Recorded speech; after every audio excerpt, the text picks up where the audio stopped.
Bonsoir, chers frères et sœurs en Christ. Nous vous saluons, soldats de l'armée de Dieu de la Nouvelle Alliance.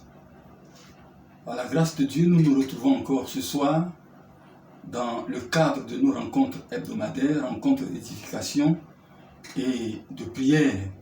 Nous sommes là pour poursuivre notre thème, l'attitude du chrétien dans les temps de la fin, et nous aborderons ce soir la dernière et la troisième partie, troisième attitude du chrétien dans les temps de la fin, c'est-à-dire dans ces temps que nous vivons. Voilà, je voudrais, pour rafraîchir notre mémoire, refaire la lecture de notre texte de base, Romains chapitre 13, versets 11 à 14. Et je lis, « Cela importe d'autant plus que vous savez en quel temps nous sommes. C'est l'heure de vous réveiller enfin du sommeil, car maintenant le salut est plus près de nous que lorsque nous avons cru. La nuit est avancée, le jour approche. Dépouillons-nous donc des œuvres des ténèbres et revêtons les armes de la lumière. Marchons honnêtement, comme en plein jour, loin des excès et de l'ivrognerie, de la l'usure et de l'impudicité, des querelles et des jalousies. Mais revêtez-vous du Seigneur Jésus-Christ et n'ayez pas soin de la chair pour en satisfaire les convoitises. » Voilà, nous allons prier pour commencer notre méditation de ce soir. Seigneur, merci pour la grâce que tu nous fais de nous rassembler autour de ta parole qui est la vérité dont nous avons besoin. Parle à nos cœurs et fais-nous du bien par le Saint-Esprit, au nom de Jésus-Christ. Amen. Ce soir, bien-aimés, le verset qui va retenir notre attention est le verset 12. Et plus précisément, la dernière phrase de ce verset. Revêtons les armes de la lumière. À travers cet appel de l'apôtre, nous comprenons que la troisième attitude du chrétien en ces temps de la fin est la persévérance dans le combat. La persévérance dans le combat. Nous ne devons pas prendre ce temps de confinement comme un temps de récréation, c'est-à-dire un temps où nous pouvons pousser un ouf de soulagement en nous disant « Enfin, je vais me reposer ».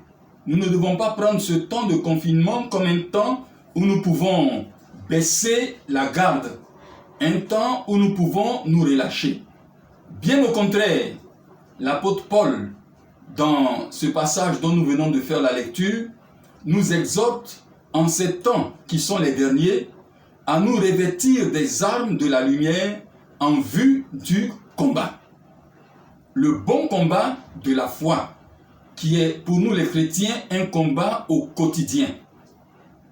Le chrétien doit donc garder à l'esprit qu'il est et qu'il demeure un soldat du Christ, enrôlé dans l'armée du Seigneur, comme Paul le disait d'ailleurs à Timothée, dans 2 Timothée, chapitre 2, versets 3 à 7. Et je voudrais vous inviter à faire la lecture de ce texte, 2 Timothée, chapitre 3, verset 1, verset 2 Timothée 2 plutôt, 3 à 7.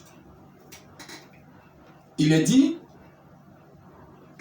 2 Timothée chapitre 2, verset 3 à 7, « Souffre avec moi comme un bon soldat de Jésus-Christ. Il n'est pas de soldat qui s'embarrasse des affaires de la vie s'il veut plaire à celui qui l'a enrôlé. Et un athlète n'est pas couronné s'il n'a pas combattu suivant les règles. Il faut que le laboureur travaille avant de recueillir les fruits. Comprends que ce que je dis, car le Seigneur te donnera de l'intelligence en toutes choses. » Voilà, le chrétien doit donc comprendre qu'il est un soldat de Christ, enrôlé dans l'armée du Seigneur, appelé à mener le bon combat.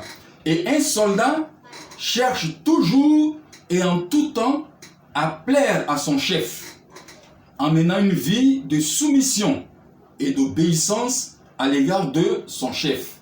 Un soldat ne s'encombre pas des choses qui pourraient le détourner de sa vocation. Bien-aimés, n'oublions pas que la vie chrétienne est avant tout une vie de combat. Un combat dont le but est de préserver nos acquis en Christ, préserver notre salut, préserver notre joie, préserver notre paix, préserver notre vie de sanctification, etc.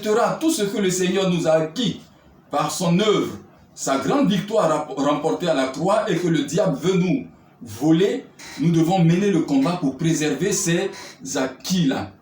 La vie chrétienne est un combat au quotidien. Un combat dans lequel nous avons des ennemis. Des ennemis qui sont premièrement la chair. La chair, et Paul énumère les œuvres de la chair ou les désirs de la chair dans sa lettre aux Galates, Galates chapitre 5. Et il nous dit, ne marchez pas selon la chair, plutôt marchez selon l'esprit, et n'accomplissez pas les désirs de la chair. Et il énumère ces désirs de la chair. Et il dit, ceux qui vivent selon la chair ne pourront pas hériter le royaume de Dieu. Il nous invite en tant que chrétiens à crucifier la chair et ses désirs. La chair constitue donc un des ennemis du chrétien, un ennemi contre lequel nous devons combattre et ne pas nous laisser dominer par la chair. Le deuxième ennemi du chrétien contre lequel il est appelé à combattre, c'est le monde. Le monde. Et l'apôtre Jean dit, dans sa première épître au chapitre 2, à partir du verset 15, « N'aimez point le monde, ni les choses qui sont dans le monde. » Je paraphrase pour résumer, « Celui qui aime le monde n'a pas l'amour du Père. » Le monde est inimitié avec Dieu et nous ne devons pas aimer le monde. Le monde est un ennemi du chrétien. Le monde nous offre beaucoup de choses pour nous séduire et nous éloigner de Dieu. Et en ces temps de la fin, le chrétien doit comprendre et se tenir en garde et mener le combat contre le monde. Le troisième ennemi de l'ennemi du chrétien contre lequel il est appelé à combattre, c'est Satan et son armée. Dans Éphésiens chapitre 6, à partir du verset 12, il est dit, nous n'avons pas à lutter contre la chair ni le sang, mais plutôt contre les puissances des ténèbres, contre Satan et son armée, contre les autorités, les dominations, les esprits méchants dans les lieux célestes. Nous ne devons pas nous tromper d'adversaire. Notre ennemi, c'est le diable. La vie chrétienne est aussi un combat dans lequel nous avons des armes que Dieu met à notre disposition, des armes dont Paul nous exhorte à nous revêtir. Dans le texte que nous avons lu, il est dit, revêtez-vous des armes de la lumière. Et ces armes sont également énumérées dans Éphésiens chapitre 6, à partir du verset 13 jusqu'au verset 18. Nous avons 7 armes spirituelles. Et le chrétien, en tant que bon soldat, doit constamment réviser son arsenal spirituel, son armure spirituelle, et s'en revêtir pour pouvoir mener le combat, résister contre le diable, combattre contre le diable. Chers frères et sœurs en Christ, les temps sont mauvais et la pression de nos ennemis est de plus en plus réelle. La pression de nos adversaires est de plus en plus subtile et de plus en plus forte. C'est pourquoi le chrétien des derniers temps doit être un véritable combattant. Combattre pour être vainqueur, afin de pouvoir entrer en possession des récompenses que le Seigneur nous réserve au ciel. Lesquelles récompenses sont mentionnées dans le livre de l'Apocalypse au chapitre 2 et au chapitre 3. Les récompenses que le Seigneur réserve à ceux qui sont vainqueurs. Il dit, à celui qui vaincra, je remettrai telle ou telle autre chose. À celui qui vaincra, je ferai de lui telle ou telle autre chose. Nous devons être parmi les vainqueurs. Et pour être vainqueur, il faut mener le combat. C'est pourquoi dans ces derniers temps, bien-aimés, la parole de Dieu nous exhorte à avoir une attitude de combattant, à persévérer dans le combat pour préserver nos acquis, pour ne pas perdre ce que le Seigneur nous a donné. Mais le combat de l'Église et le combat du chrétien en ces temps de la fin consiste aussi à évangéliser. Évangéliser. Combattre donc pour sauver le plus grand nombre de personnes avant le retour de Jésus. Nous avons la mission importante de prêcher l'évangile en toutes circonstances, favorables ou non favorables. L'évangile est la puissance de Dieu pour le salut de quiconque croit. Le diable est en train de mener des milliers d'âmes en enfer par le biais de cette pandémie qui secoue notre monde. Chrétiens, notre combat, c'est de nous lever et de s'aimer l'évangile pour donner la possibilité à ces hommes et à ces femmes de recevoir Jésus-Christ et d'être sauvés.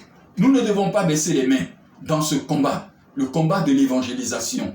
Nous devons redoubler d'efforts. Comprenez donc avec moi, selon la parole de Dieu, que notre attitude en ces temps de la fin, c'est premièrement d'être réveillé. Le réveil. La deuxième attitude, c'est de pouvoir nous dépouiller des œuvres des ténèbres, rechercher la sanctification sans laquelle nul ne peut voir la face de Dieu. Et la troisième attitude, continuer de mener le combat. Parce que Jésus est à la porte. Que le Saint-Esprit nous fortifie et qu'en ces temps de la fin, nous puissions afficher ces attitudes et être parmi les vainqueurs pour être enlevés à la rencontre du Seigneur. Que Dieu vous bénisse, bien-aimés.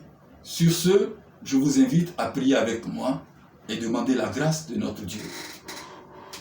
Seigneur, nous te disons merci parce que tu nous aides à comprendre que nous sommes dans les temps de la fin. Ces temps dans lesquels tu nous appelles à une attitude particulière. Tu nous appelles à être réveillés, à nous réveiller dans le domaine de la prière, dans le domaine de la méditation de ta parole. Deux éléments par lesquels, Seigneur, nous pouvons garantir notre communion avec toi. Seigneur, tu nous appelles aussi, Seigneur, à avoir cette attitude de recherche de la sanctification. Nous dépouiller des œuvres des ténèbres, car tu es à la porte et tu reviens bientôt. Seigneur, aide-nous à pouvoir rechercher la sanctification, à pouvoir poursuivre la sanctification sans laquelle personne ne peut te voir. Seigneur, également, fortifie-nous dans le combat. Donne à chaque enfant de Dieu de se revêtir des armes de la lumière afin de poursuivre le combat pour être vainqueur. Seigneur, ô Dieu, vainqueur et attendre le retour du Seigneur dans la victoire. Béni sois-tu parce que par ton esprit, tu fortifies ton Église en ces temps de la fin et tu glorifies ton nom dans nos vies au nom de Jésus-Christ. Amen. Soyez bénis, bien-aimés, et que le Seigneur nous soutienne et nous rende plus que vainqueurs. Shalom.